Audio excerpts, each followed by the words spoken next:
From Russia, opposition leader and a fierce Putin critic Alexei Navalny has launched his presidential bid for next year's election despite knowing that he could be disqualified from the poll fray over his conviction in fraud case in 2014. Let's take a look at the rise of the Russian corruption campaigner who threatens the supremacy of Vladimir Putin in Russian politics. Russian opposition leader Alexei Navalny has thrown his hat into the presidential contest ring, looking to upset Putin's 18 unbroken years in power. He may never reach the starting line.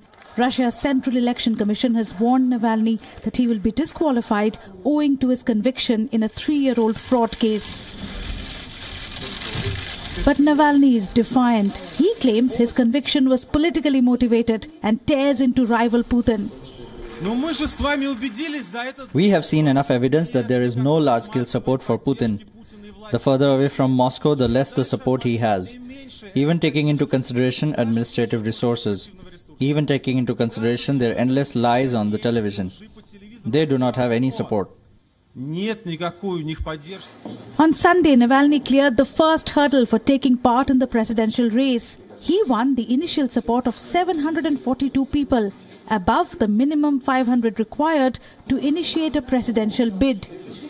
Earlier, thousands of his supporters gathered in 20 cities across Russia to get his name on the ballot. Navalny has been the leading voice behind the massive anti-Putin demonstrations in 2011 and 12. He won a name for exposing corruption by Russia's elite and hopes to capitalize on reports that Russia's billionaire oligarchs, known to be close to him, appear to be distancing themselves because proximity to the president is proving damaging to their business interests in the West. We are going to this election to win. I am certain that this election will be able to oppose the acting authority despite the disproportion in resources. Navalny could be swimming against the tide. Opinion surveys show Putin has an approval rating of 80%. Whether Navalny is disqualified or not, it looks like Putin is all set to win the election. Bureau Report, WION. And we have breaking news coming in right now on this story. Russia's election commission has formally barred opposition leader Alexei Navalny from running for president. So that puts paid to his efforts to challenge Putin at the March election. Joining us this evening, Nandan Unnikrishnan, Senior Fellow at the ORF, with us from New Delhi. We'll be joined by Dmitry Babich, political analyst from the Russian international news agency Sputnik. He'll be with us from Moscow. And Marcus Papadopoulos, expert on Russia, publisher and editor of Politics First, will be with us from London. Good evening, Nandan. What does this tell you? What does this public endorsement of 742 votes that he got really mean when the Russian Election Commission wouldn't let him contest? Well, the point is that as far as Russian law is concerned, he is a convicted criminal. And it was a given that he would not be allowed to contest. Now, the question was, would he be able to create enough public endorsement to rattle the Kremlin to reconsider that decision?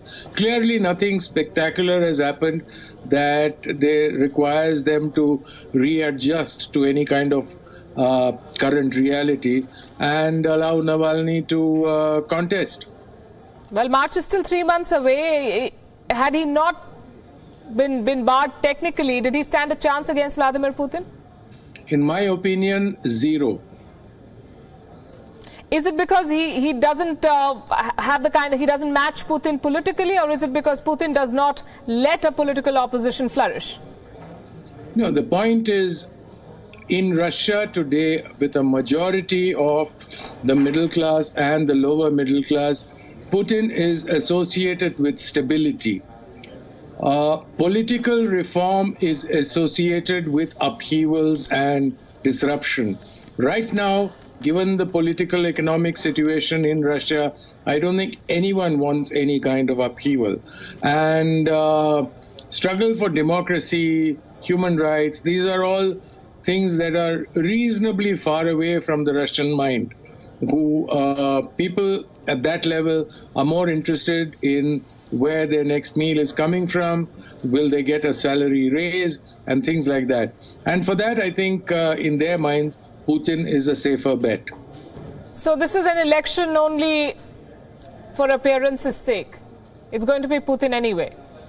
Look, as far as I can see, your channel has decided to condemn Putin. No, right? I'm just asking questions because they're calling it an election. Is it a farce, is the question. I'm not going to be party to that. I am not a favorite or someone who likes Putin. But the point is, when you start putting questions as to appearances' sake and all, you're giving away your position. Now, I'm not interested in whether I like him or not like him. All I'm saying is the Russian public, whether we like it or not, is going to vote for him. And the election, by any stretch, is a free and fair election. Right, by and large, there may be some rigging, there may be some amount of, how do I put it, pre-election campaign privileges that the president has, but at the polls, by and large, they're free. And if he wins, he wins. Okay, I have nothing against Vladimir Putin. Let me state it because you brought that up. And I'm just asking a question like any journalist would. They're calling it an election, but there is no other contestant I can see. So I have to ask that question. His or her political predilections. You are betraying them with your question. So you think. So you think. Let's agree to disagree on this one. Dmitry Babich is with us, political analyst, and he's from Sputnik, joining us from Moscow. Dmitry, what is going on? The man who scored, 742 votes against a minimum of 500 to contest against Vladimir Putin has been disqualified by the Election Commission on expected lines. But then does Vladimir Putin have a challenger left in Russian politics? He has a challenge because suddenly the Communist Party, which everyone considered already a dead corpse, they suddenly presented a new strong candidate. Gennady Zyuganov, who has been the communist candidate since 1996 and who basically, people had enough of him. Suddenly, in the final stages of the campaign, he was replaced by Pavel Grudinin, the head of a very successful agricultural enterprise near Moscow, and his rhetoric is very appealing to the voters because he is against the pro-Western line of the finance minister, of the economics minister, the people whom Putin has been keeping in power for a long time. So I think we may even have a second round. I think Grudinin's candidacy, the name of that candidate is Pavel Grudinin. I think it's a much more serious candidacy than the candidacy of Alexei Navalny. The reason why the global media is talking so much about Navalny is simply because Navalny is liked by the West. The West planned Navalny to be the lever by which they will replace Putin. I think it's a utopia. Certainly Navalny will not beat Putin, but Pavel Grudinin can be a very strong contestant. All right. Dr. Marcus Papadopoulos is also with us. Marcus, Navalny has been disqualified as was expected. Is there a real challenger that Vladimir Putin faces in the March election, according to you? Well, can I first of all make something very clear? The presidential elections in Russia in March 2018 are an internal affair of the Russian Federation, and they do not concern any other country in the world. And that is something that people in America and Britain have to come to terms with. Now, regarding Alexei Navalny, I'm not at all surprised that he has been barred from standing in the Russian presidential elections, because under the Russian constitution, a candidate cannot stand if they have a criminal conviction. Mr. Navalny does have a criminal conviction, and therefore he is not allowed to stand. And Mr. Navalny is being presented in Western mainstream media in a totally distorted way. This man is not the person that American and British politicians and journalists are actually portraying. In fact, Mr. Navalny, in response to his disqualification, has just tweeted, and let me quote from that tweet, "The Kremlin sees our strategy to fight and invents methods of counteracting them. We too must adapt and invent something new. If we only do what invented 6 years ago and no longer works, we are just fools." Dmitry, does he have legal recourse or is he out of the race? No, he will, of course, appeal the decision of the Central Electoral Commission Navalny's lawyer has already said that they will go to the court, they will go to law. But I'm afraid that's not going to be successful because there is a serious case against Navalny. Of course, the Western media does not believe it, but he was involved in some very dubious commercial transactions, he and his brother. And simply there is not much time left. However, what is interesting is that there are certainly different groups in the Kremlin, because Navalny has been allowed basically to campaign. During the last 4 months, he was campaigning, touring Russia, meeting the voters in various cities and towns, as usual, promising to put a lot of people in jail, promising to change Russia's internal and foreign. Right. Marcus, Putin has decided to run as an independent and not as a candidate of the United Russia Party, which is the Kremlin-backed party. And yet, the United Russia Party says that he remains our face. So is there more than meets the eye? Why is he doing this?